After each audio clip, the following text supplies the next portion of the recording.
ये कहानी एक ऑल्टरनेट अमेरिका की है, जहां एक मिलिट्री टेकओवर ने पूरे देश को एक टोटलिटेरियन डिस्टोपिया में बदल दिया है। अब इस देश का एकमात्र नेता है द मेजर। उसकी सरकार एक घातक कंपटीशन शुरू करती है, द लॉन्ग वॉक। एक ऐसा खेल जिसमें जो आखिरी तक जिंदा बचेगा उसे मिलेगा नाम, दौलत और एक खास विश जो वो चाहे। पूरा इवेंट नेशनल टेलीविजन पर ब्रॉडकास्ट होता है और लाखों लोगों के लिए ये उनकी गरीबी से निकलने का एकमात्र रास्ता बन चुका है। वॉलंटियर्स खुद साइन अप करते हैं और फिर लॉटरी सिस्टम से चुने जाते हैं सिर्फ 50 कंटेस्टेंट्स। मेन राज्य से एक ही लड़का चुना जाता है, रे, जिसे उसकी माँ जिनी इवेंट तक छोड़ने जा रही है। कार के अंदर माहौल बहुत टेंस है। जिनी बार बार चाहती है कि रे अपना फैसला बदल दे, पर रे उसे याद दिलाता है, मॉम, ये मेरा डिसीजन है, तुम्हारा नहीं। जैसे ही वो इवेंट की जगह पहुंचते हैं, जिनी उसे कसकर गले लगाती है और रोते हुए उसे अलविदा कहती है। रे अंदर जाता है और वहीं उसकी मुलाकात होती है पीटर से, जो बहुत फ्रेंडली है। असल में ज्यादातर लड़के एक दूसरे से हंसी मजाक करते हुए बातें करने लगते हैं। बस एक लड़का, कर्ली, बार बार टहल रहा है, अपनी घबराहट छिपाने की कोशिश में। वो कहता है कि वो 18 साल का है, मगर किसी को यकीन नहीं होता। थोड़ी देर बाद मेजर आता है, हर लड़के को एक मेटल टैग देता है जिस पर उनका नंबर लिखा है और कहता है, अब तुम लड़के नहीं रहे, अब तुम मैन हो। फिर वो एक भाषण देता है, कहता है कि द लॉन्ग वॉक इसलिए बनाया गया था ताकि लोग फिर से मेहनत और संघर्ष की कीमत समझें। युद्ध के बाद देश की अर्थव्यवस्था डगमगा रही है और मेजर का मानना है कि देश की असली समस्या लोगों की आलस है। इसके बाद लड़कों को स्पीड मापने वाले ब्रेसलेट दिए जाते हैं।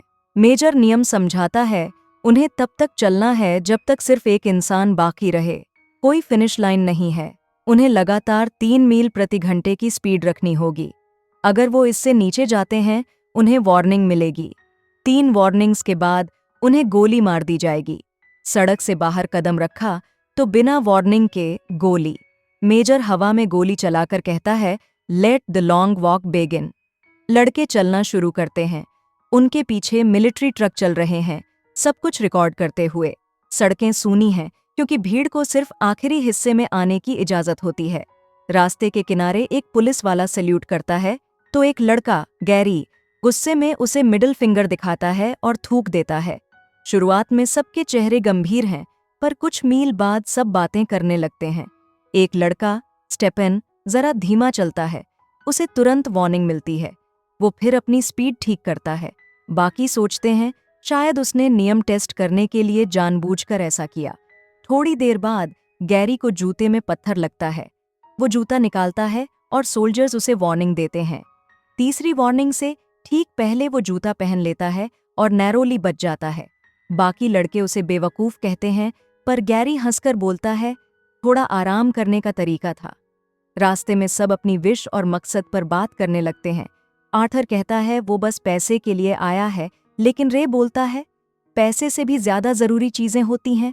वो समझाता है, सरकार हमें ये सोचने पर मजबूर करती है कि हमने ये वॉक खुद चुनी है, पर असलियत में इस सिस्टम ने हमें इतना गरीब और बेबस बना दिया है कि ये हमारा इकलौता रास्ता रह गया।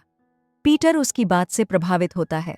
वो कहता है कि अगर जीता तो वो ये पैसा जरूरतमंदों की मदद में लगाएगा। इसी बीच पीटर सिगरेट जलाता है। हैंक उसे मना करता है, पर आर्थर सिगरेट मांग लेता है। उनकी हंसी में बाधा डालता है रिचर्ड, जो सबके नाम और नंबर लिख रहा है, क्योंकि वो इस वॉक पर एक किताब लिखना चाहता है। रे और पीटर हंसते हैं, अगर जीत गए तो किताब की क्या जरूरत। कुछ देर बाद कर्ली को भयंकर लेग क्रैम्प होता है। वो गिर पड़ता है और सोल्जर्स वार्निंग देने लगते हैं। रे और पीटर उसे संभालने की कोशिश करते हैं, पर दर्द बहुत ज्यादा होता है। तीसरी वार्निंग मिलते ही सोल्जर्स उसे सिर में गोली मार देते हैं। रे शॉक में आ जाता है। उसकी चाल धीमी पड़ती है। उसे भी वार्निंग मिलती है तो पीटर उसे पकड़कर तेज चलने को कहता है। मेजर आता है और कर्ली के नाम पर एक भाषण देता है। वो बहादुर था, उसकी कुर्बानी को याद रखा जाएगा। रास्ते में रे पानी मांगता है और अंधविश्वास में सोल्जर की गन को हल्के से छूता है, जैसे नजर न लगे। पीटर वहीं चलते चलते पेशाब कर देता है। अब किसी को शर्म नहीं बची। मील 17 पर सड़क किनारे एक छोटी लड़की रे का नाम लेकर चीयर करती है। बाकी लड़के उसे चिढ़ाते हैं, तेरे फैन तो यहाँ भी हैं। अचानक एक लड़का गिर पड़ता है, उसे द्वारा पड़ा है। सोल्जर्स वार्निंग्स देते हैं और कुछ ही सेकंड में गोली चला देते हैं। गैरी मुस्कुराते हुए कहता है, एक कॉम्पिटिटर कम हुआ। मील 25 पर गैरी एक लड़के रैंक को गाली देता है। रैंक गुस्से में उसे मारने की कोशिश करता है पर गिर जाता है और सोल्जर्स उसे गोली मार देते हैं। बाकी सब गैरी पर चिल्लाते हैं, तेरी वजह से वो मरा। रात होती है।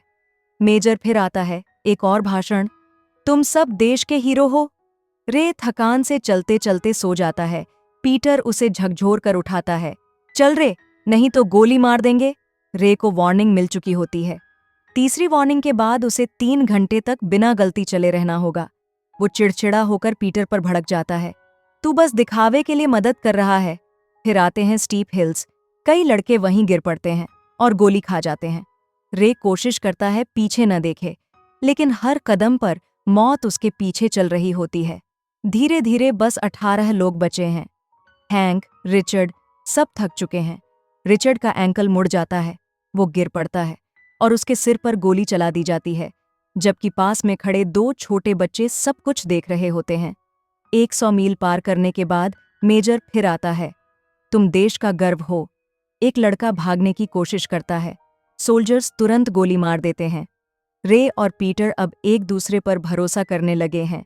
बारिश शुरू होती है। रे नींद में लड़खड़ाता है। पीटर उसे सहारा देता है।